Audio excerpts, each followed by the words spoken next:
Hello, Brian West here with another edition of Virtual Frazier. And today I'll be discussing about a famous figure from the history of Louisville. This is for our History in Miniatures program.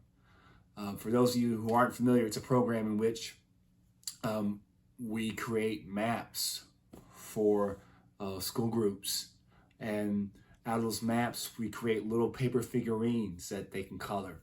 Well, I'm the person that's responsible for creating the art for those figurines, and so in order to keep that program going, I decided to create a drawing of Sara Martin. Sara Martin was a very famous blues singer of the early 20th century. She had gotten a name for herself before World War I, singing along stages in the South. She also garnered the attention of OK Records in the early 1920s. OK Records was trying to take advantage of the craze in blues music, and they signed Sara Martin to the label. And eventually, in 1923, Sara Martin would record 17 songs in 1 year. She was a famous blues singer right up until the 1930s. Eventually, she retired from performing blues and would come back to Louisville and would open up her own nursing home. Eventually, she passed away in 1955. She also performed with many famous blues artists such as Fats Waller and Sylvester Weaver. Now, for the drawing that I created for History in Miniature, I decided to use this famous photograph of Sara Martin. And I printed out a copy of this famous photograph as photo reference. You'll notice a lot of times that artists will use photos or images as a reference to draw their works. And that's what I did for my drawing of Sara Martin. So here's my drawing of Sara Martin here. And a few things I'd like for you guys to notice.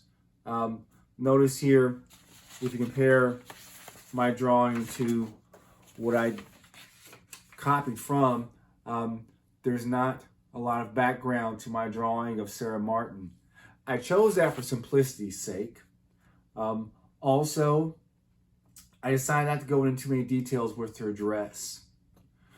That allowed me to draw the work more quickly.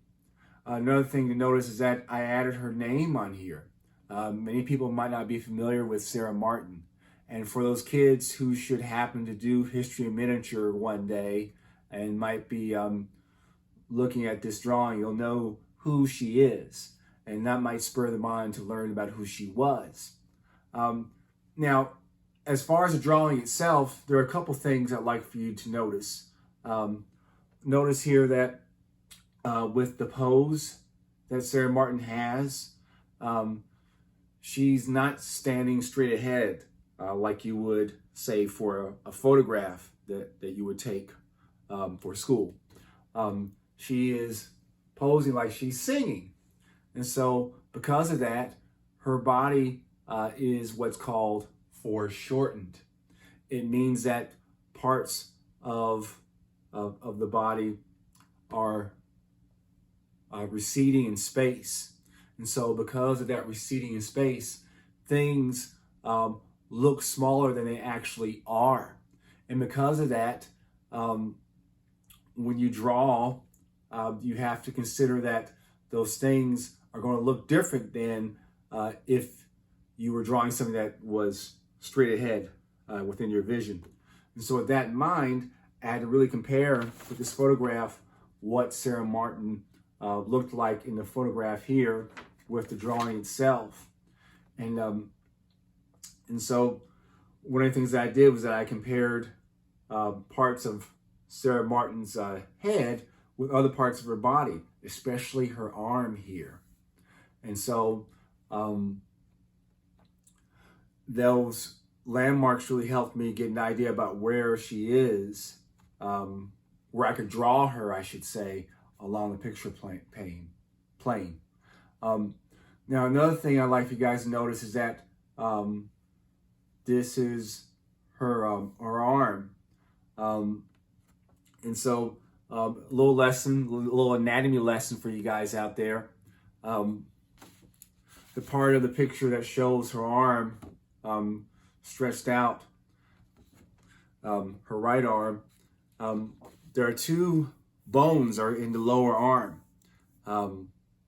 The bone that's closer to your midsection of your body, that is called the ulna, U-L-N-A. Some people call it the funny bone. You know, when you bump your elbow against something and it starts to shake, normally that's your ulna that you're hitting. And that can create an odd sensation. That's why they call it the funny bone. And this bone really stays stationary in your forearm.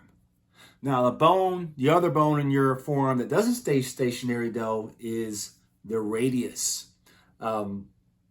It's a bone that is connected to the upper arm, your humerus. And you can do this because of the radius. The radius is moving across in space inside your lower arm. And the reason I mentioned the radius is because that's because that's the area that creates this shadow here, this plane along Sara Martin's arm and hand here. Another thing I want you guys to notice is the fact that I wrote her name, and that's where lettering comes in. I decided so that people will know what this drawing is about to create an image via computer of Sara Martin's name. I created a little black rectangle with her name on it. And then using what's called a light board, I traced the name onto this image of Sara Martin. And so eventually this drawing will be used for our History in Miniature program. Well, that does it for me, for Virtual Frazier. I want to thank you all for listening, and I hope all of you kids that are watching have a very productive and very safe school year. Until next time, you guys take care.